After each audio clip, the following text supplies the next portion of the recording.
Pun saya gregetan kadang-kadang, kamu belum pernah sih merasakan apa yang aku rasakan. Iya, bukannya kita meremehkan, tapi ini prinsip penting. Kalau ini ditolak, Anda sakit sendiri gitu loh.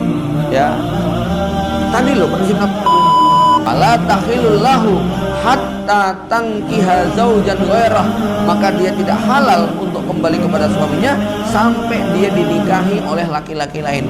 Yang dimaksud dinikahi sama laki-laki lain bukan cuma akad nikah, tetapi apa? Ai nikahan sahihan syar'iyyan dapat fihi usailatahu wa daqu usailataha, sampai si perempuan ini menikmati betul hubungan biologis dengan kelihatannya bagus, tetapi ini kalau tidak dipahami jadi racun. Ya, siapa yang meratukan istrinya, maka pernah dengar gitu Pak? Ya, mbok istri itu mbok diratukan. Yang kudu meratukan istri itu ya anak, bukan kita, gitu kan ya. Anak itu harus melihat ibunya.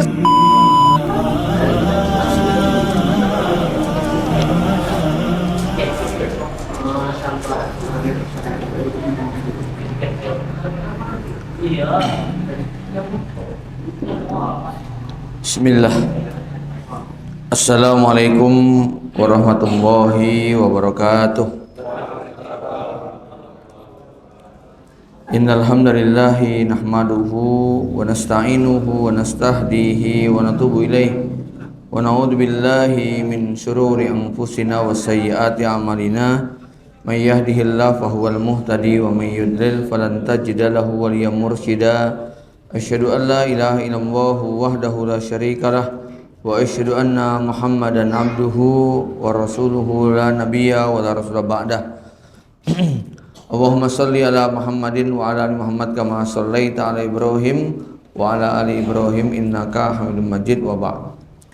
Para jamaah, Bapak Ibu yang dirahmati Allah Subhanahu wa taala, alhamdulillah kita bersyukur pada Allah yang telah memberikan limpahan nikmat dan karunia-Nya pada kita, nikmat iman Islam, nikmat sehat sempat, sehingga malam ini kita bisa berjumpa kembali di majlis ini.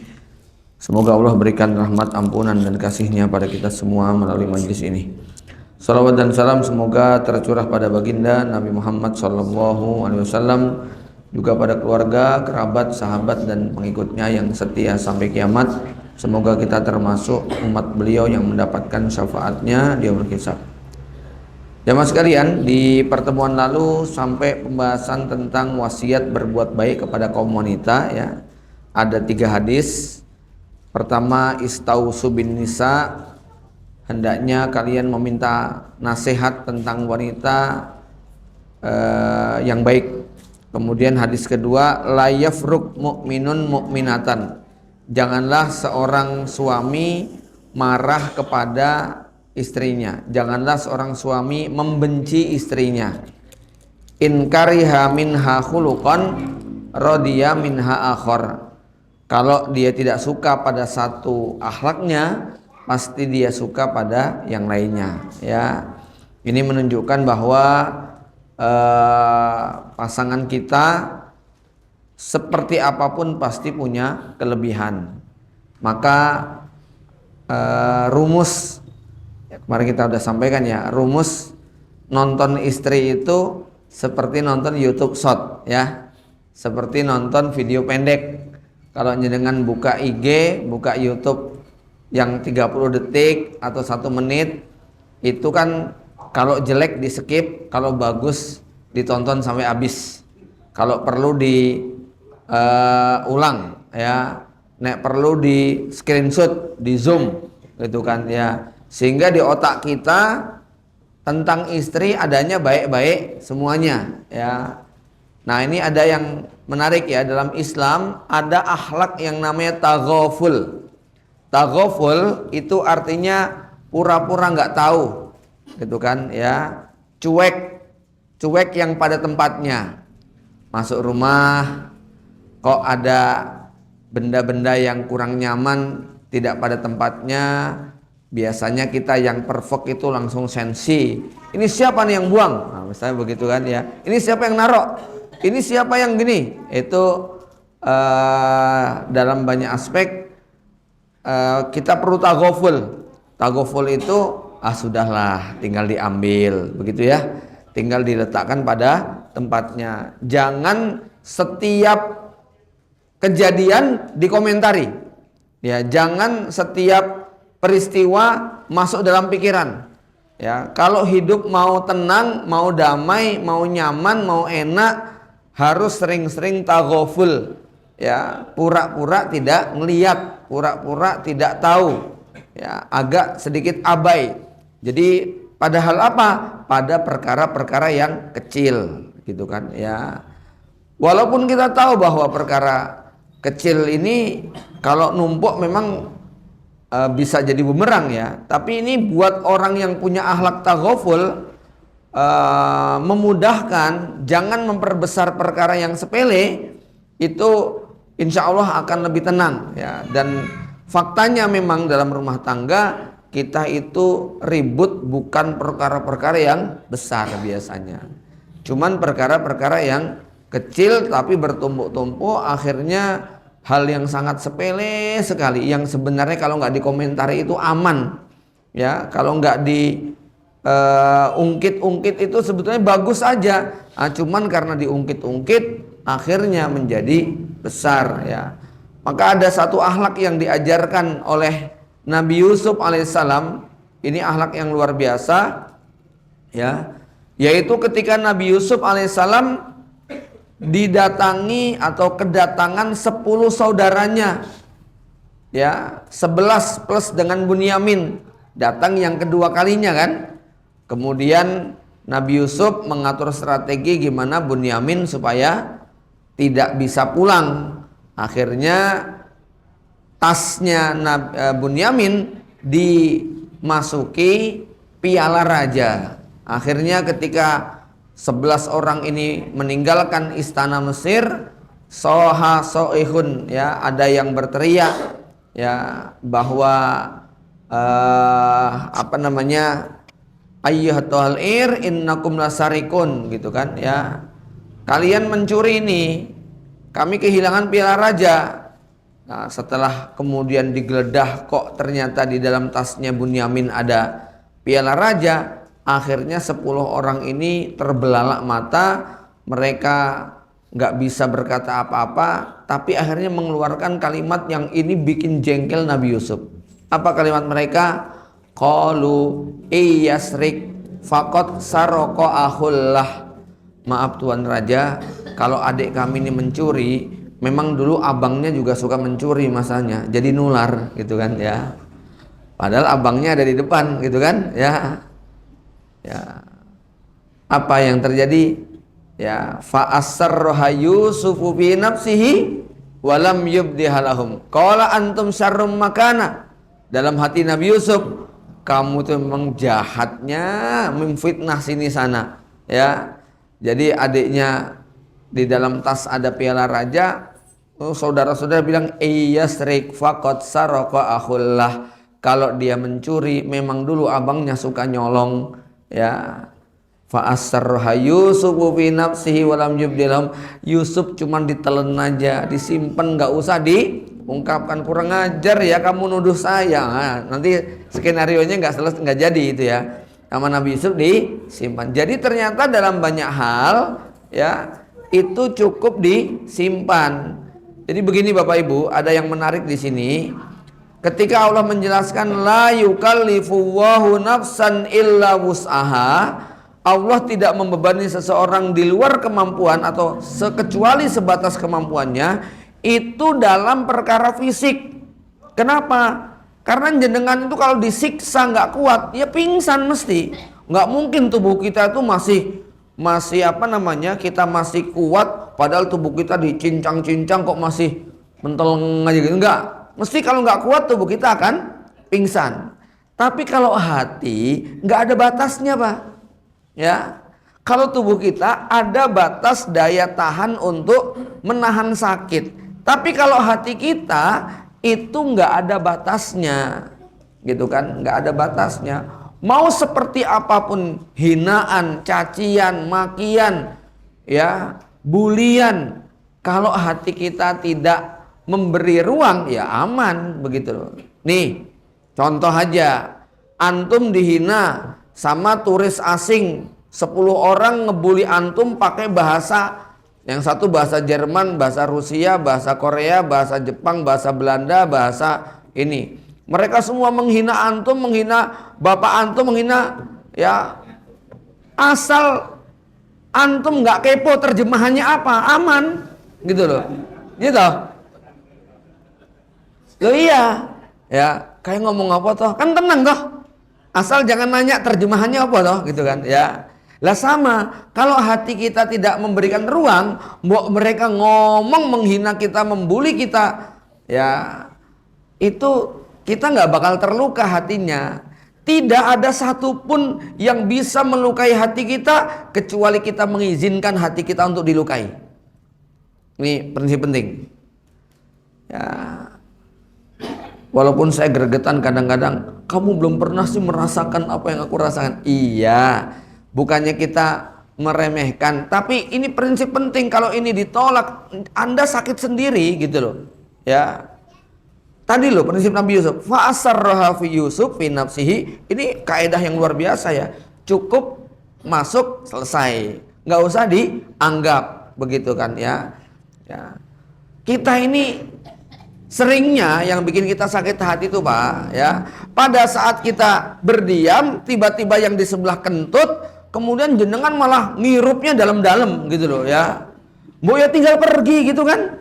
Itu malah kentutnya mambu, malah terus ya tambah nggak enak gitu loh ya.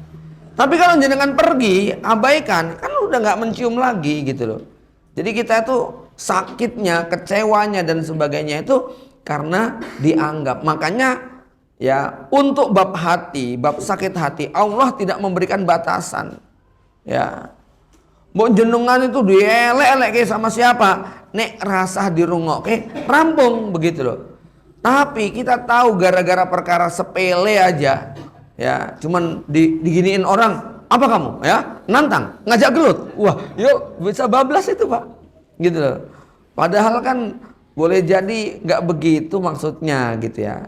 Jadi ini ingat la yukallifu nafsan illa wus'aha itu nggak bisa dijadikan dalil untuk ya Allah aku sudah nggak sanggup lagi melakukan ini. Padahal badan kita utuh, mata kita, telinga kita, mulut kita masih lengkap, nggak ada yang kurang. Badan kita normal, nggak ada yang terpotong.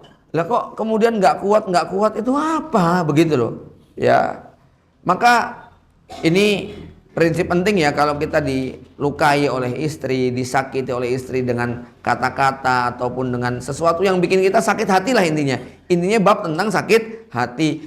Itu cara menyembuhkannya sebenarnya kalau ngerti caranya lebih simpel. Wis nggak usah dianggap gitu kan ya. Ada orang-orang yang mengkuat sekali kayak begitu nih Pak, tapi ada yang sensi kesenggol dikit itu emosinya begitu loh ya. Mbok belajarlah sedikit ndablek kayak mantan kita yang dulu itu loh ya. Ya mbok dibully orang se-Indonesia ya tenang aja gitu kan ya. Ya. Perlu belajar gitu loh Pak ya. Dibully sak jagat itu ya tenang gitu kan ya. Ya kadang-kadang kuat mental sama ndablek itu rada beda tipis begitu kan ya. Ya dalam beberapa hal itu perlu kita agak sedikit ndablek, dalam arti apa? Nggak perlu dianggap. Kenapa? Gesekan jenengan kita, maksudnya dengan pasangan kita itu kan seringnya perkara fisik atau perkara hati Pak? Hati semuanya toh itu kan ya. Wis rasa dianggap begitu kan akan lebih tenang ya. Nih kemudian hadis yang berikutnya adalah an Abdullah bin Amr bin As radhiyallahu anhuma anna Rasulullah sallallahu alaihi wasallam qala ad-dunya mata wa khairu mata'ihal mar'atus salihah. Dunia adalah perhiasan dan sebaik-baik perhiasan adalah wanita salihah. Bapak Ibu yang dirahmati Allah, orang punya rumah megah 10 tingkat, punya mobil mewah 100 unit, punya kebun luas sekian, tapi nih nggak punya istri, ya sepi, benar Pak? Ya, itu loh. Ya, jadi memang tidak ada kenikmatan dunia yang lebih nikmat daripada punya istri yang baik, begitu ya.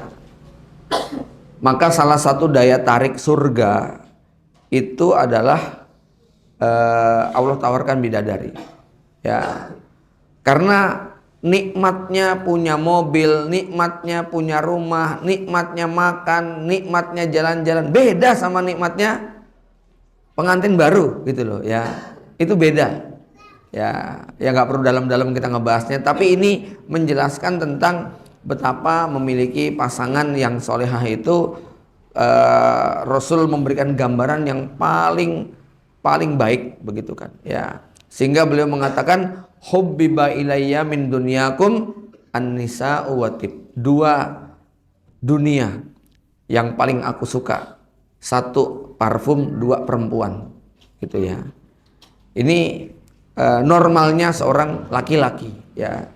Maka perempuan harus sadar bagaimana dia menjadi imro'ah solehah, karena semua yang dimiliki oleh laki-laki, tapi kalau dia tidak mendapatkan satu yang namanya mar'atus solehah ini, lebih berat daripada seorang laki-laki yang mendapatkan wanita solehah walaupun sisi-sisi yang lain dia kurang ya. Jamaah yang dirahmati Allah Subhanahu wa taala. Kemudian hadis berikutnya tentang hak suami atas istri. Jadi kalau yang sebelumnya kita bicara haknya istri atas suami, kemarin saya udah cerita belum tentang kaedahnya Imam Syafi'i, kenapa kok perempuan haid tidak wajib sholat, Pak? Sudah nggak ya? Lupa? Sudah ya? Itulah ya. Jadi jenengan kudu ikhlas, kudu siap mental. Setiap bulan itu istri kita punya siklus koyo cah cilik, koyo wong edan gitu loh ya. Koyo cah cilik sing tantrum, koyo wong edan sing ora waras gitu loh ya. Itu siklus seorang perempuan yang laki-laki harus menerima, sehingga dia harus lapang dada sebagaimana Allah menerima kenyataan perempuan yang demikian sampai tidak perlu sholat, tidak perlu puasa, tidak perlu ngaji dan sebagainya. Padahal orang sakit, orang sibuk, orang perang, orang repot, orang mau tenggelam itu tetap wajib sholat. Tapi perempuan yang seperti ini tidak wajib sholat ya. Kita lanjutkan. Qala Rasulullah SAW, idza da'a ar-rajulu imra'atahu ila firasihi falam ta'tihi fabata ghadbana 'alaiha la'anathal malaikatu hatta tusbiha. Jika seorang suami mengajak istrinya ke tempat tidur namun istrinya menolak sehingga suami bermalam dalam keadaan muring-muring, ngamuk murka kepada istrinya, malaikat akan melaknat, para malaikat akan melaknat istri tersebut sampai pagi. Jamaah sekalian, nikah itu dalam bahasa Arab maknanya dua. Satu al-wat'u, artinya hubungan badan. Dua al-aqdu, ya, akad. Ya. Para ulama berbeda pendapat. Mana pendapat yang lebih kuat? Nikah itu akad atau hubungan badan? Para ulama lebih menguatkan nikah itu artinya al-wat'u, hubungan badan. Inti dari pernikahan adalah al-wat'u. Ya. Artinya kalau dalam nikah kok sampai tidak terjadi hubungan badan, itu koyo nggak nikah. Maka para ulama dalam banyak mazhab menyebutkan satu-satunya kewajiban istri setelah nikah, setelah akad, itu melayani hubungan biologis suaminya. Nggak ada hadis ayat yang berbunyi siapa yang nggak nyuciin baju suaminya maka diharamkan mencium bau surga. Siapa nggak masakin buat suaminya maka dia dikutuk dunia akhirat. Siapa yang tidak beres-beres rumah, tidak mau menyusui anaknya, dia akan dilaknat Allah Subhanahu wa taala. Nggak ada. Yang ada hadis ini, siapa yang dipanggil ke atas ranjang kok nolak tanpa alasan sampai suaminya marah-marah, maka dia akan dilaknat oleh malaikat. Ini satu-satunya kewajiban. Ya, yang lainnya tergantung kesepakatan, tergantung kebiasaan. Kalau ada seorang akhwat dilamar sama jenengan, terus dia bilang, Mas aku mau nikah sama jenengan, tapi syaratnya aku nggak mau masak, kita go food terus aja. sah pernikahannya. Ya. Atau ada akhwat yang bilang, "Mas, aku mau nikah sama kamu, tapi aku nggak mau nyuciin baju, pokoknya laundry tiap hari sama tetangga sebelah." Sah pernikahannya. "Mas, aku mau nikah sama kamu, tapi aku nggak mau beres-beres, nggak mau nyapu, nggak mau ngepel, cari pembantu pokoknya." Sah.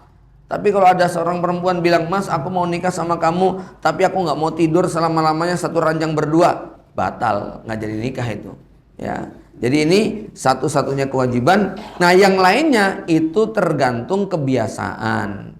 Nek kebiasaannya orang-orang Arab, perempuan itu ya kayak begini. Ya, masak tugasnya laki-laki, bersih-bersih tugasnya laki-laki, semuanya itu tugas laki-laki. Karena Nabi mengatakan tut'imuha idza ta'imta. Kamu beri makanan kalau kamu makan. Wa taksuha idza tasaita. Kamu kasih pakaian kalau kamu berpakaian juga. Kemudian dalam hadis dalam ayat lain, askinuhunna min haitsu sakantum. Jadi kebutuhan sandang, pangan, papan itu menjadi tanggung jawabnya laki-laki. Kalau jenengan kasih beras kira-kira bisa dimakan nggak, Pak? Nggak bisa. Kasih sayur mentah bisa dimakan nggak? Nggak bisa. Berarti tugas mematangkannya tugas siapa? Tugas laki-laki, ya. Kira-kira kalau ngasih baju yang kotor, rusak, robek, atau baju yang bersih layak? Bersih layak. Jadi kalau bajunya kotor, rusak, ya yang ngebersihinnya ya si suaminya. Ini kalau pakai logika fikih ya. Begitu juga ngasih rumah yang layak atau rumah yang kotor berantakan awut-awutan? Ya rumah yang layak, bersih, nyaman. Ya berarti kalau kotor berantakan tugasnya laki-laki. Lah tugasnya perempuan apa? Tugasnya perempuan taat sama suaminya. "Dek, gawe ke kopi." "Jeh, Mas," gitu kan. "Dek, nasi goreng ya," gitu kan ya. Ya. Itu taat. Podo wae taat. Oh, beda. Beda. Itu si istri melakukan bukan karena kewajiban definitif wajib masak, tapi karena ketaatan. Begitu loh ya. Dan nanti masing-masing daerah beda, masing-masing orang beda. Ada rumah tangga yang dia sudah suaminya menyiapkan pembantu, istri nggak pernah masak, ada yang suaminya sudah menyiapkan tuh ya, tukang cuci, pokoknya disiapin di rumah ya. Ya, tukang kebunnya ada, tukang bersih-bersih rumahnya ada, tukang masaknya ada. Sehingga istri praktis mungkin cuman bersolek dan ngurusi anak, ngurusi suami, udah. Ya. Dan itu sah, tidak salah. Itu berpahala. Macam gitu kan ya. Masing-masing rumah tangga bisa beda-beda, tapi yang inti tadi melaksanakan tanggung jawab memenuhi kebutuhan biologis suaminya.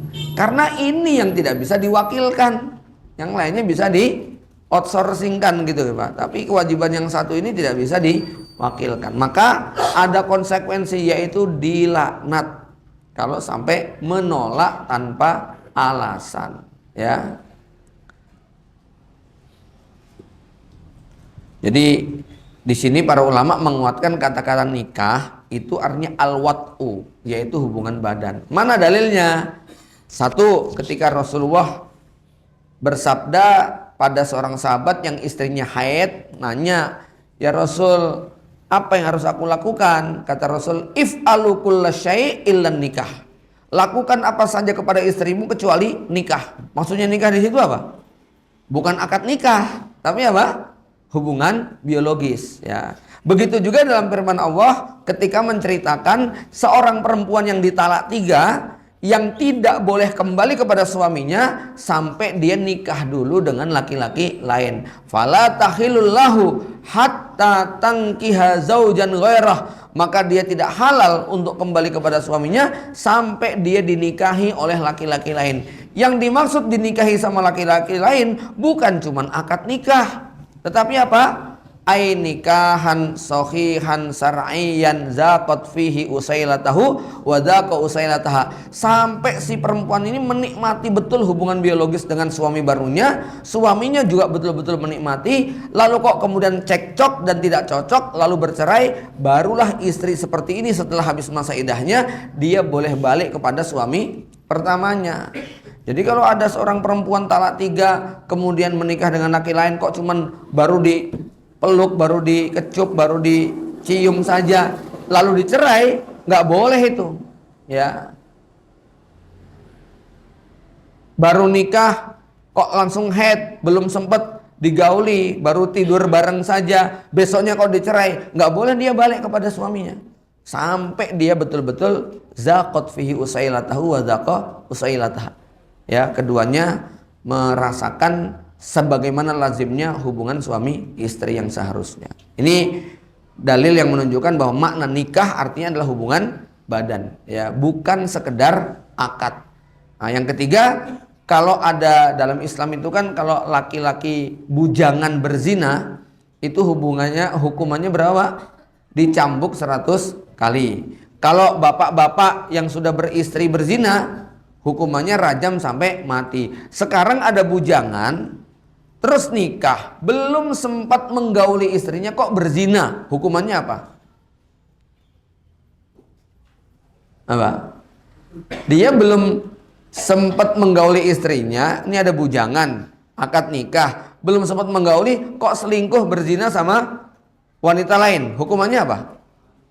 Tetap cambuk 100 kali, bukan hukum rajam walaupun dia sudah menikah. Karena yang dimaksud sudah menikah di sini sudah melakukan hubungan badan yang kepada istrinya yang sah. Kalau belum, statusnya masih dianggap bujangan. Jadi ini 3 dalil yang menunjukkan tentang makna nikah bukan sekedar akad tetapi apa?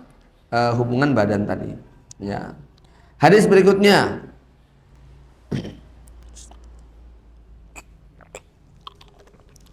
An Abi Hurairah anna Rasulullah sallallahu alaihi wasallam qala la yakhilu li imra'atin an tasuma wa zawjuha syahidun illa bi iznihi wa la ta'zana fi baiti illa bi iznihi. Tidak halal seorang perempuan untuk berpuasa padahal suami ada di sampingnya, ya, kecuali dapat izin, kecuali bulan Ramadan. Nah, Ramadan nggak perlu izin, Pak. Ya, izin apa? Wong suaminya juga pasti wajib puasa. Ya. Bahkan andai kata suaminya sakit yang tidak tidak wajib puasa, ya tetap nggak boleh dia menggauli istrinya, ya, karena itu bulan Ramadan. Hadis ini dalam riwayat lain disebutkan tentang keluhan seorang laki-laki yang LDRan sama istrinya, ya, ketika suaminya ke rumah, pas lagi di rumah pas lagi bersama istrinya haid, ya, suami safar. Pas balik lagi kata istrinya, maaf mas, aku lagi puasa, begitu kan ya, nggak jadi lagi, gitu kan ya. Balik lagi haid lagi. Kata suaminya, aku duwe bojo kok orang duwe bojo, gitu ya. Istriku setiap itu dia pengennya puasa terus, begitu kan ya. Maka Rasul mengingatkan tidak halal bagi seorang perempuan untuk berpuasa tanpa izin suaminya, ya, illa biizni wala ta'zana fi baiti illa biizni. Dia tidak boleh mengizinkan orang lain masuk ke dalam rumahnya tanpa izinnya, ya. Kalau ada tamu yang ini, terutama tamu ini adalah tamu yang kalau suaminya tahu, suaminya nggak suka. Tapi kalau seorang umahat, ya biasa tetangga sebelah, oh silahkan, ya, cuman semacam itu nggak ada masalah. Artinya apa? Suami ngerti pasti nggak mungkin suaminya menolak, gitu kan, ya. Wong ini teman-teman istrinya. Tapi kalau tiba-tiba ya ada orang yang suaminya nggak suka, ya, ada sales diajak masuk ke dalam, begitu kan, ya nggak boleh itu kan, ya. Atau kalau kamar itu khusus, ya, misalnya apa? Ini kamar Pak Sutri, nggak boleh istri mengizinkan bapaknya masuk ke dalam kamar, ibunya masuk ke dalam kamar, kakaknya masuk ke dalam kamar dia tanpa izin suaminya. Itu kamar privasi masanya, ya. Suami nggak suka, mungkin ada sesuatu yang terlihat baik oleh orang tuanya atau siapa saja dari mahram istri. Ya, walaupun itu mahramnya, nek suami nggak mengizinkan, maka nggak boleh itu istri memasukkan orang lain ke dalam kamar dia dan suaminya, ya, kecuali suaminya ridho, macam itu, ya. Termasuk juga seorang istri tidak boleh memasukkan orang yang berpotensi dibenci sama suaminya, walaupun itu untuk menuntut ilmu. Misalnya ngundang ustadz, ya, ngundang ustadz yang ternyata mantan istrinya gitu loh ya, yang suaminya khawatir gitu kan ya. Ya, ini kalau istri saya taklim sama dia, ini kayaknya ini ada niat yang nggak lurus begitu kan ya. Itu nggak boleh ngundang istrinya, ngundang orang kayak begitu ke dalam rumahnya untuk ngisi pengajian, walaupun itu apa? Banyak jamaah yang lain. Kenapa? Suaminya cemburu kalau dia ngisi begitu kan ya. Aku nggak mau kamu ngundang dia. Mesti nek bareng undang kamu banding ke aku karo dia. Nah, itu suami sampai tidak suka gitu kan ya. Ini nggak boleh seorang istri memasukkan orang lain yang tidak disukai oleh suaminya. Ya, jamaah sekalian, saya ingin mengingatkan bab yang satu ini ya, karena hari ini akhwat-akhwat yang anti patriarkis itu makin banyak yang terpapar dengan konsep feminisme yang anti patriarkis. Patriarkis itu apa? Tidak menerima konsep bahwa laki-laki lebih tinggi dari perempuan. Tidak menerima konsep bahwa laki-laki itu adalah pemimpin yang wajib ditaati. Mereka memahami laki dan perempuan itu setara. Ya. Nah, sampai maaf nih, suka ada kata-kata yang kelihatannya bagus, tetapi ini kalau tidak dipahami jadi racun. Ya, siapa yang meratukan istrinya, maka pernah dengar gitu Pak? Ya, mbok istri itu mbok diratukan. Yang kudu meratukan istri itu ya anak, bukan kita, gitu kan ya. Anak itu harus melihat ibunya sebagai sang ratu. Lah kalau kita sebagai laki-laki bukan meratukan. Coba kita perhatikan kata-kata Umar bin Khattab. An-nikahu riqatun. Ini mungkin agak pedas kalimatnya ya, tapi ini harus diterima sebagai sebuah fakta dalam sejarah dan syariat Islam. An-nikahu riqatun. Nikah itu perbudakan. Ya, maka barang siapa yang dia memiliki seorang perempuan, hendaknya dia serahkan kepada majikan yang tepat yang akan mengurusnya. Maksudnya begini ya, ketika saya punya anak perempuan, dia statusnya kayak budak saya, yang wajib taat, wajib menghormati, wajib memenuhi permintaan bapaknya, dan saya punya kewajiban untuk menafkahi dia. Begitu saya akadkan, maka perwalian saya berpindah kepada tuan yang baru. Ya, jadi begini, dulu dalam tradisi perbudakan Islam, kalau saya punya budak entah laki entah perempuan, yang misalnya budak itu kan boleh dijual belikan Pak, budak yang legal ya, budak yang dihasilkan dari peperangan ya, itu kan boleh dijual belikan ya. Nah, saya tuh kehabisan duit, saya sudah nggak punya harta lagi, satu-satunya harta saya adalah budak ini. Maka saya akan mengomong kepada budak tadi, nak, ya ini tuanmu sudah nggak punya duit, bapak terpaksa mau jual kamu, ya. Jadi minta maaf, bapak nggak bisa ngerawat kamu, terpaksa mau kamu saya jual, ya. Ini sah, ini legal. Nah, biasanya si anak itu, si budak tadi, dia nangis, dia sedih. Kalau tuannya baik tadi ya, dia akan mengatakan, tuan, saya tuh nggak pengen pisah sama tuan, saya sudah ridho, sudah senang menjadi budak bagi jenengan, begitu kan ya. Tapi ya saya juga tahu dan ngerti jenengan butuh duit. Habis gimana lagi, ya sudahlah, kalau memang saya harus dijual, tapi saya tolong pesan, jangan saya dijual kepada orang sembarangan. Carilah tuan baru yang baiknya seperti tuan. Carilah orang lain yang pengen merawat saya. Itu budaknya suka pesen sama majikannya begitu. Ya, ini rikoh namanya, perbudakan. Nah, ketika saya menjual, maka bergantilah kepemilikan perwalian si budak ini kepada tuan yang baru. Ketika saya menjodohkan anak perempuan saya, maka perwaliannya itu pindah kepada dia. Maka anak saya tadi harus taat kepada suaminya, mengalahkan ketaatan dia kepada saya. Paham ya? Ya, kenapa? Karena perempuan semacam itu. Ini yang disebut dengan an-nikahu riqatun. Tentu an-nikahu riqatun bukan kemudian suami memperbudak istri, bukan. Ya. Tetapi sang suami berperan seperti seorang tuan yang melindungi, mengayomi, mencukupi, nggak boleh menyiksa, nggak boleh memberi beban di luar kemampuan. Ya, kan Rasul mengatakan sebenarnya mereka adalah saudara-saudara kalian yang berada di bawah kekuasaan tangan kalian.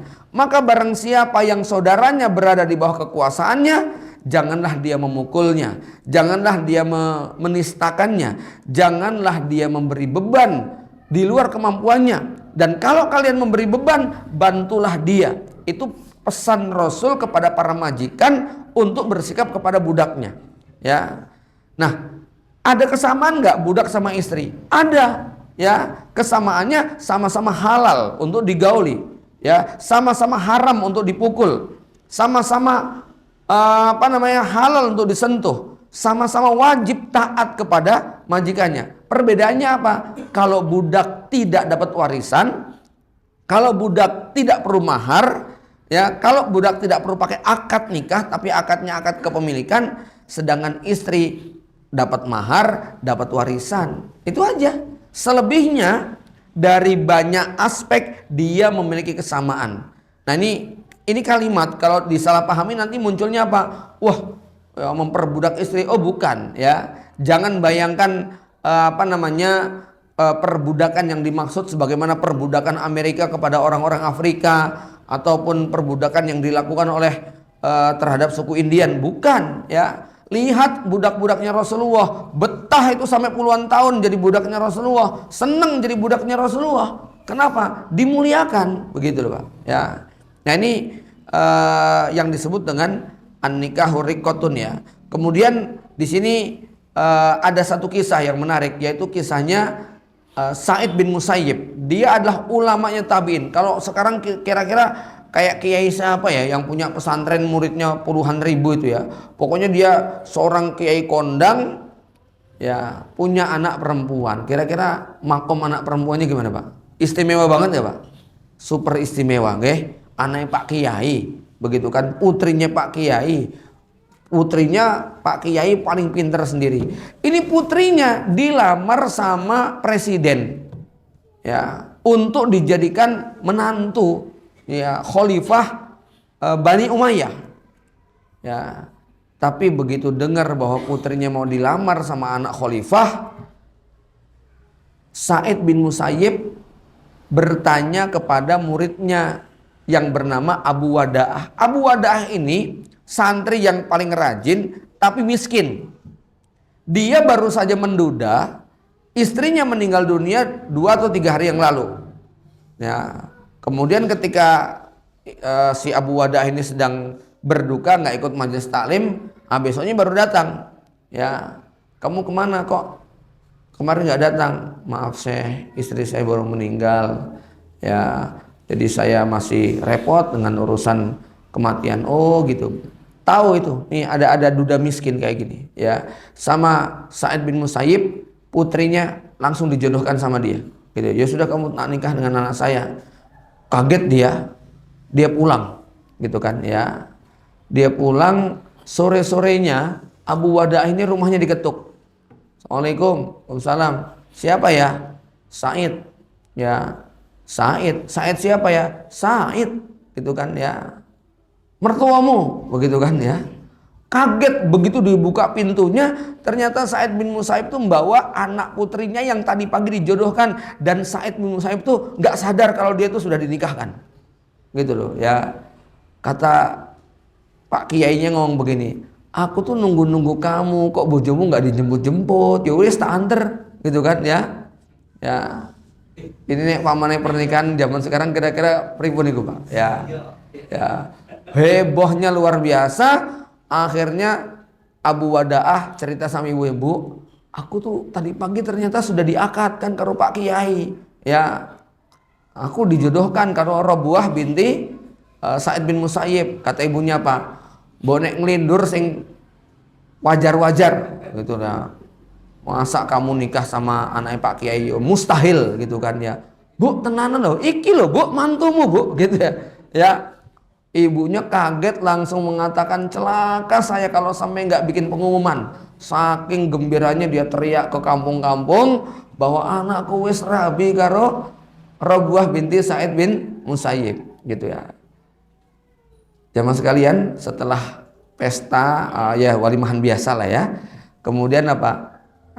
Abu Wada'ah paginya berangkat ke masjid. Kata istrinya apa? Mau kemana mas? Mau taklim karo abimu, rasah taklim karo abiku. Semua ilmu abiku ada di sini. Kamu taklim sama aku aja. Itu loh. Wes, kurang apa coba istrinya? Tapi Robuah ketika ditanya sama murid-muridnya, ditanya sama kaum muslimin, muslimat, bagaimana anda bersikap kepada suami anda? Apa kata Robuah? Kami bersikap kepada suami kami seperti seorang budak di hadapan majikannya. Masya Allah ya. Bojone mingkur duda kiri loh pak. Iki anak Pak Kiai. Tapi sikap dia kepada suaminya apa? Seperti seorang budak kepada majikannya. Ya, inilah dalam Islam semacam itu. Nah sekarang konsep seorang istri yang di bawah laki-laki itu tergerus dengan adanya paham anti patriarkis tadi. Ya, kadang-kadang ada nasihat yang janjane apik tapi ini bahaya. Dok, kamu jangan sampai ketergantungan karo bojomu. Kamu kudu pinter golek duit dewe. Kamu nek nggak duit diinjek-injek sama laki-lakimu. Ya, makanya kamu harus punya positioning, bargaining yang bagus. Ya, jangan mau kalah. Itu ya. Ketoknya apik ngajari mandiri. Tapi itu di sisi lain ya jadi malah persaingan gitu kan ya. Ini maaf ya. Konten ini mungkin agak sedikit sensitif untuk dipahami apa adanya. Artinya harus melihat banyak aspek dan konteks gitu loh Pak ya. Kalau hanya melihat teks yang tadi saya sampaikan bisa netizen ngamuk sama saya mungkin gitu kan ya. Tapi kalau ini kita baca lebih luas lagi ya, ini bahaya kalau ceramah saya dipotong-potong nanti ya.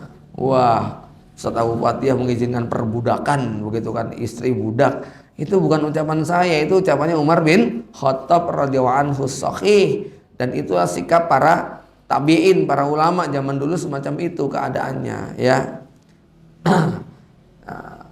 Ketika masanya yang jadi muskil itu ketika mendengar kata-kata perbudakan lalu membayangkan perbudakan ala barat gitu kan ya. Anas bin Malik itu betahnya kayak apa sama Rasulullah. Coba Anas bin Malik mengatakan, saya itu udah 10 tahun ikut Nabi, nggak pernah sekalipun Nabi mengatakan kok kayak begini, kok nggak diginiin, kenapa kok begitu, sama sekali nggak pernah. Wes ya, jadi nggak pernah ditegur sama Rasulullah gitu kan. Enak sekali toh jadi budak kayak gitu toh ya, nggak pernah diomelin, nggak pernah dimarahin begitu ya, daripada jadi istri ketoke ratu tapi tiap hari dihina-hina begitu ya. Nggak demikian ya. Kemudian hadis yang berikutnya adalah kullukum ra'in, setiap kalian wahai laki-laki adalah para pemimpin dan setiap kalian akan bertanggung jawab atas apa yang dipimpinnya. Wa kullukum mas'ulun an ra'iyati wal amiru ra'in war rajulu ra'in. Seorang khalifah, seorang presiden adalah pengembala ya, dia adalah pemimpin. War rajulu ra'in, seorang suami adalah pemimpin kepada keluarganya. Dan seorang perempuan ra'iyatun, seorang perempuan adalah pemimpin atas rumah suaminya dan anaknya. Maksudnya ketika suaminya nggak ada, dialah yang akan bertanggung jawab ya. Fakullukum ra'in, setiap kalian adalah pemimpin. Wa kullukum mas'ulun an ra'iyatihi, dan setiap kalian akan dimintai pertanggungjawaban atas kepemimpinannya. Jamaah sekalian, insya Allah nanti diingatkan bulan depan saya akan membahas tentang seorang suami itu mirip seperti seorang khalifah ya. Cuman bedanya adalah dimensi tanggung jawabnya. Kalau khalifah itu tanggung jawabnya satu negara, bahkan satu dunia. Kalau suami itu satu rumah tangga. Itu aja ya. Nah tetapi tanggung jawabnya hampir apple to apple, percis sebagaimana tanggung jawab seorang khalifah yang menurut Imam Mawardi itu terbagi pembagiannya cuma dua. Satu iqamatuddin, yang kedua siyasatud dunya bidin. Dua-duanya ini, dua tanggung jawab ini aplikasinya di pemerintahan itu seperti apa, aplikasinya di rumah tangga seperti apa. Insya Allah ini pembahasan yang akan kita kaji pada pertemuan yang akan datang. Aku qauli hadza wa astaghfirullah lakum. Assalamualaikum warahmatullahi wabarakatuh.